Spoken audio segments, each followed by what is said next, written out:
Hello everyone, I am Ashutosh, you are on Limji channel. तो आज हम लोग डिस्कस करने वाले हैं कि सीयूटी यूजी 2024 का किसी भी सब्जेक्ट का या किसी कोर्स का कट ऑफ कितना रहने वाला है। क्योंकि हर एक बच्चा परेशान है, मुझे बहुत सारे क्वेरीज आ गए, बहुत सारे बच्चे पूछ रहे हैं कि कट ऑफ कितना जाएगा, कितना कम रहेगा, किस कोर्स में कितना रहेगा। तो चलिए इसको डिस्कस करते हैं और फाइंड करते हैं कि कितना रहेगा।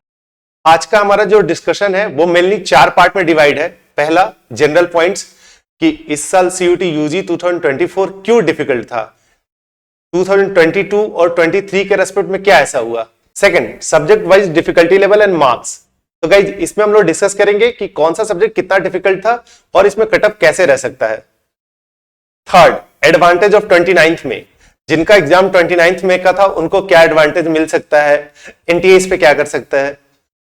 फोर्थ, कंक्लूजन, इसमें हम लोग एक एग्जांपल लेकर समझेंगे कि किस कोर्स के लिए कटअप कैसे वैरी कर सकता है। तो आइए एक एक करके सारे पॉइंट्स डिस्कस करते हैं। First point, why CUET UG 2024 is difficult. First, difficulty level, सारा पेपर पिछले साल के रेस्पेक्ट में थोड़ा ये ज्यादा डिफिकल्ट पूछा गया है। Second point, less number of easy questions. Guys last year तक बहुत सारे इजी क्वेश्चंस, इजी पिक्स रहते थे हर एक सब्जेक्ट में, जिनको आप इजीली आंसर कर सकते थे अगर आपने ज्यादा नहीं पढ़ा है तो भी। लेकिन इस साल ऐसे क्वेश्चंस बहुत कम देखे गए। Second point, time management. Guys बहुत सारे बच्चों को रिवीजन करने का टाइम नहीं मिला, बहुत सारे बच्चों को तो इनफैक्ट टोटल क्वेश्चन अटेम्प्ट करने का भी टाइम नहीं मिला। लास्ट ईयर तक बच्चे क्या करते थे कि 45 मिनट के टेस्ट में 30, 35, 40 मिनट्स तक सॉल्व कर लेते थे और लास्ट के 5 मिनट 10 मिनट्स में वो रिवाइज करते थे। इतना टाइम मिलता था एग्जाम में। लेकिन इस बार बच्चों को रिवीजन करने का टाइम नहीं मिला, उन्हें जो डाउटफुल क्वेश्चंस थे उनको देखने का मौका नहीं मिला। बहुत सारे बच्चों ने तो 40 क्वेश्चंस हार्डली अटेम्प्ट किए हैं बहुत सारे पेपर्स में, क्योंकि उनको टाइम नहीं मिला सारे क्वेश्चन सॉल्व करने का।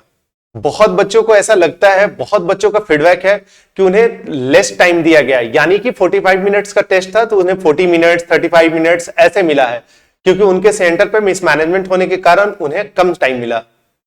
मेरे केस में भी ऐसा हुआ, मुझे भी इंग्लिश में एटलीस्ट 5 to 10 मिनट्स कम मिले। मेरे क्लास की जो कोऑर्डिनेटर थी उसने गलत ऑर्डर में पेपर डिस्ट्रीब्यूट कर दिया, और जैसे ही पेपर डिस्ट्रीब्यूट किया बच्चों ने फिल करना शुरू कर दिया, अपने डिटेल्स कलर करना ओएमआर शीट्स पे।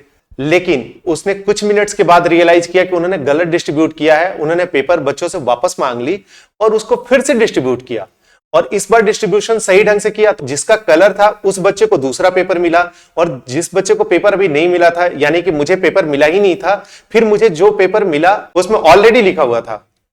अब मैं क्या करता? तो कोऑर्डिनेटर ने मुझे वेट करने के लिए बोला और बोला कि मैं अपने सीनियर से बात करके बताती हूँ।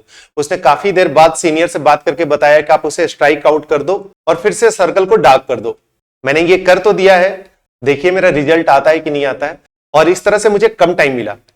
Third, distraction in the middle of the exam. क्या हुआ कि 2 तरह के डिस्ट्रैक्शन हुए हैं बच्चों को। एक तो वो बीच बीच में आकर सिग्नेचर करा रहे थे, और दूसरा बहुत बच्चों ने फीडबैक दिया है कि पूरे एग्जाम के दौरान वो चिट चैट कर रहे थे, बाहर से कोई आ रहा था जा रहा था, तो इससे क्या हो रहा था कि कंसंट्रेशन कम हो जा रही थी। और स्पेशली इंग्लिश वाले में जो कि पहला एग्जाम था उसमें सबसे ज्यादा हुआ, और उसमें बच्चों को पैसेज पढ़ना था, तो इसके चलते सबसे ज्यादा बच्चों को इंग्लिश में ही दिक्कत हुई है इसके चलते। Third point, not prepared. Guys जैसा कि पैटर्न चेंज हो गया और डिफिकल्टी लेवल हाई हो गया, इन दोनों के लिए बच्चे प्रिपेयर पहले से नहीं थे। उन्होंने इस फॉर्मेट में ना तो मॉक दिया ना तो प्रिपरेशन की, इसलिए भी बहुत सारे बच्चे पैनिक हो गए और कम क्वेश्चन कर पाए। Mark doubtful questions due to less attempt. हुआ क्या है कि बच्चों का अटेम्प्ट्स कम होने लगा। बच्चे एक्सपेक्ट कर रहे थे कि वो 40 आउट ऑफ 40 कर देंगे, बट अगर वो ऐसा नहीं कर पाए, उनका 35, 33 अटेम्प्ट रह गया, तो वो क्या किया कि 3-4 डाउटफुल क्वेश्चंस को उन्होंने कलर कर दिया। तो इस तरह से उनका नेगेटिव होने का चांस और बढ़ गया, और इस तरह उनके और कम मार्क्स आने के चांस बढ़ गए। तो यही सारे जनरल पॉइंट्स थे, हमने डिस्कस कर लिया। अब चलते हैं सब्जेक्ट की तरफ। सब्जेक्ट वाइज कट ऑफ, इसको हमने 7 पार्ट्स में डिवाइड किया है। जिस जिस सब्जेक्ट्स का मेरे पास फीडबैक था मैंने उनका नाम मेंशन कर दिया है, और कुछ सब्जेक्ट्स को एक साथ रखा है क्योंकि उनका डिफिकल्टी लेवल, उनका पैटर्न एक जैसा था, तो उनमें मार्क्स आने के चांस भी एक जैसा ही है। ठीक है, तो देखते हैं एक एक करके। इंग्लिश बहुत रुलाया, पहला पेपर था, बच्चे थोड़े से पैनिक थे, परेशान थे, डरे हुए थे और ऊपर से डिफिकल्ट आ गया। इसमें सिर्फ 3 पैसेज पूछा जाता था, लेकिन इस बार इन्होंने 4 पैसेज पूछ दिए। पैसेज का लेवल भी डिफिकल्ट हो गया। इनफैक्ट जो पारा जंबल था, जंबल सेंटेंस, उसका भी डिफिकल्टी लेवल अब बिट हायर हो गया। तो ओवरऑल पेपर डिफिकल्ट हो गया।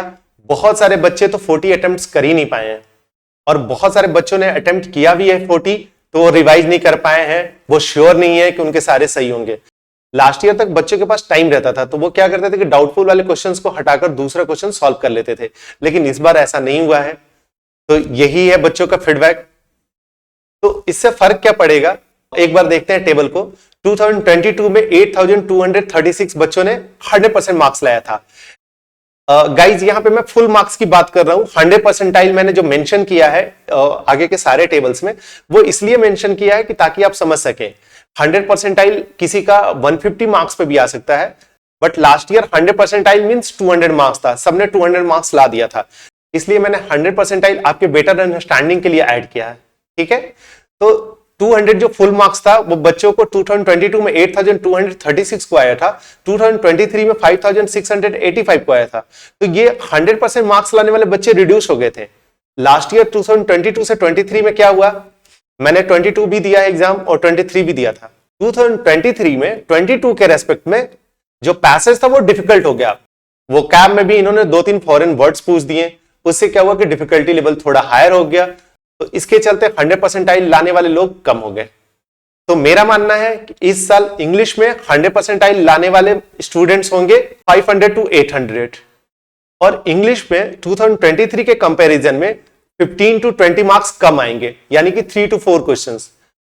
मेरा यह कहने का मतलब है कि कोई स्टूडेंट अगर वो लास्ट ईयर वाला एग्जाम देता और 190 मार्क्स लाता, तो इस बार वो 15 to 20 मार्क्स कम लाएगा।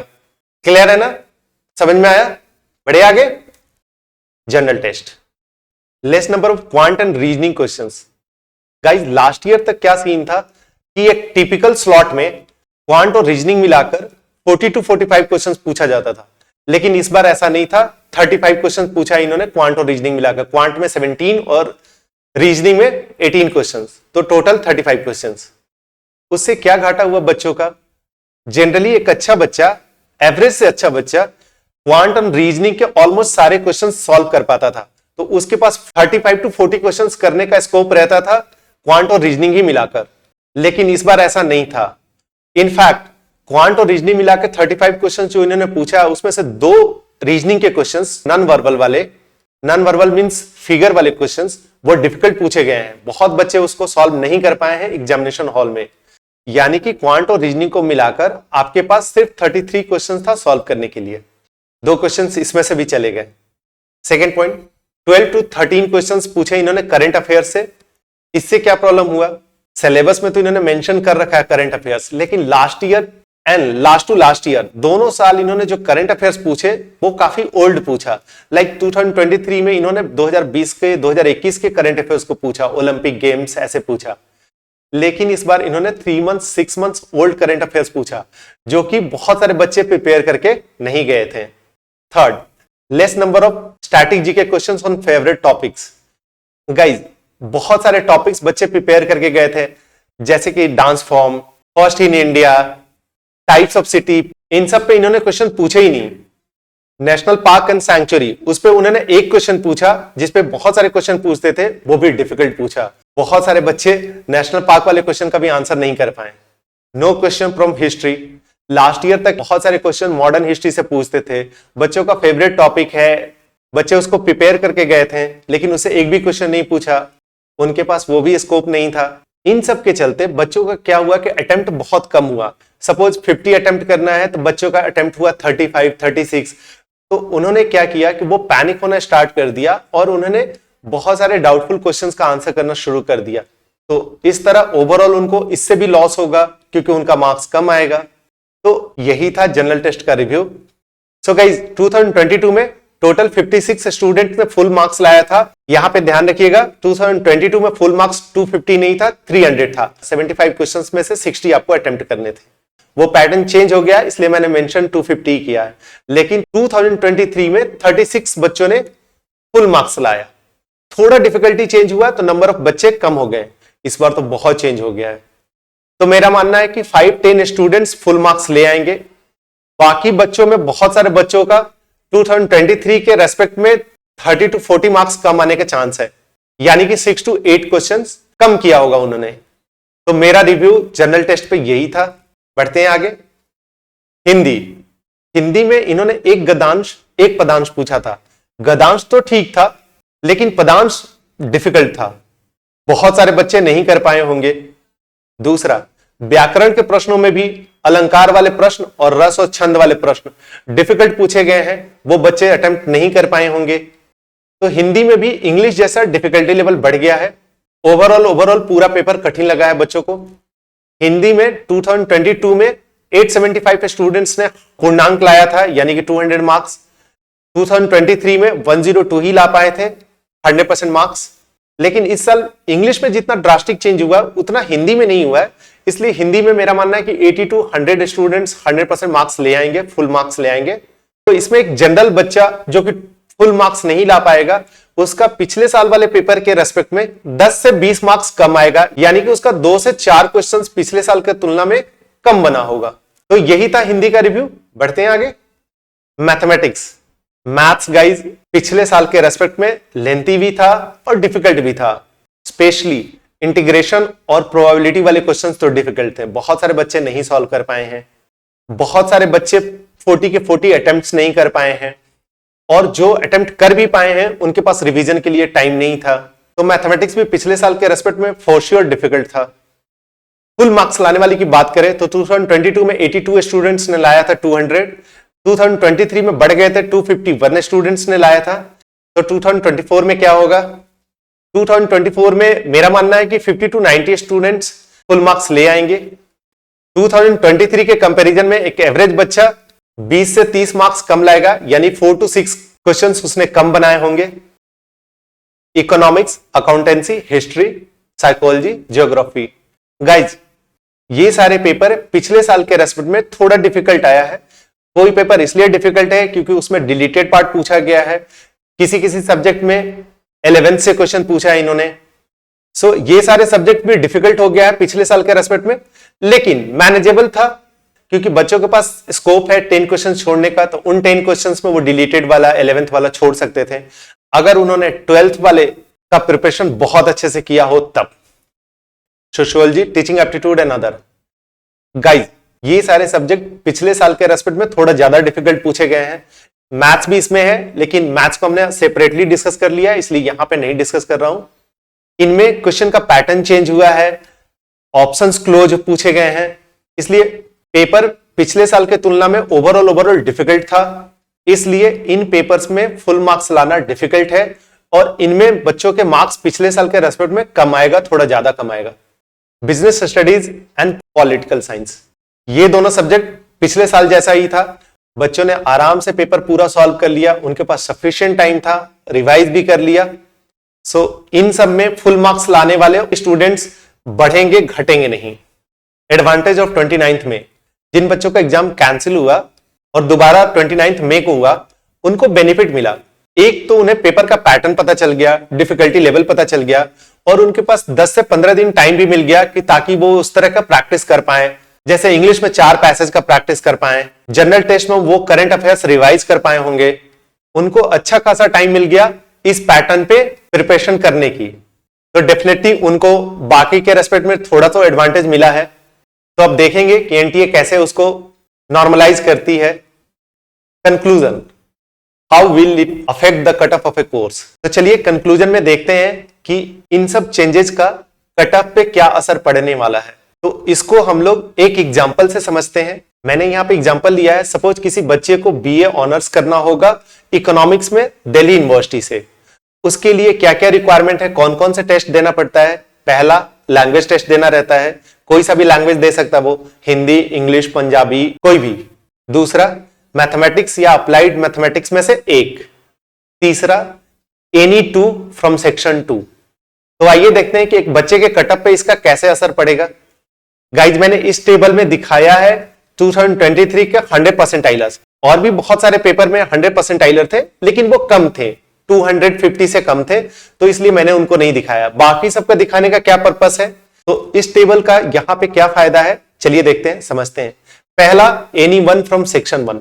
अगर किसी बच्चे को बीए ऑनर्स इकोनॉमिक्स लेना है डीयू से, तो पहले उसको सेक्शन 1 से कोई एक सब्जेक्ट का एग्जाम देना होगा। आइदर उसने इंग्लिश दिया होगा या हिंदी दिया होगा या अदर सब्जेक्ट दिया होगा। डीयू से बीए ऑनर्स इकोनॉमिक्स में करने वाले बच्चे, सारे बच्चे ऑलमोस्ट इंग्लिश का एग्जाम देते थे और 100% मार्क्स लाते थे।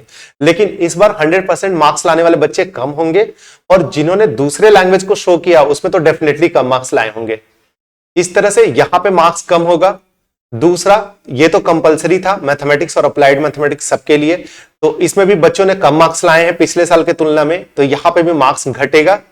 लेकिन तीसरा, ये इंपॉर्टेंट है, एनी टू फ्रॉम सेक्शन 2। यहां पे गाइज एनी टू में अगर सपोज किसी बच्चे का एनी टू में बिजनेस स्टडीज है या पॉलिटिकल साइंस है, तो इन दोनों में 100% मार्क्स लाने वाले बहुत सारे बच्चे थे। इस बार भी इजी पेपर पूछा गया है, इस बार भी वो 100% मार्क्स लाएंगे। लेकिन किसी बच्चे का दूसरा पेपर है, जैसे ज्योग्राफी है, हिस्ट्री है, तो उसमें उसके 100% मार्क्स लाने का चांसेस बहुत कम है। तो यहां पे क्या होगा, जिन बच्चों का subject business studies political science नहीं होगा, उनका 100% मार्क्स नहीं आएगा, तो उनका इन सब्जेक्ट से डेफिनेटली 5 to 10 मार्क्स कम आएगा। तो यहां पे उन बच्चों के लिए डिसएडवांटेज है।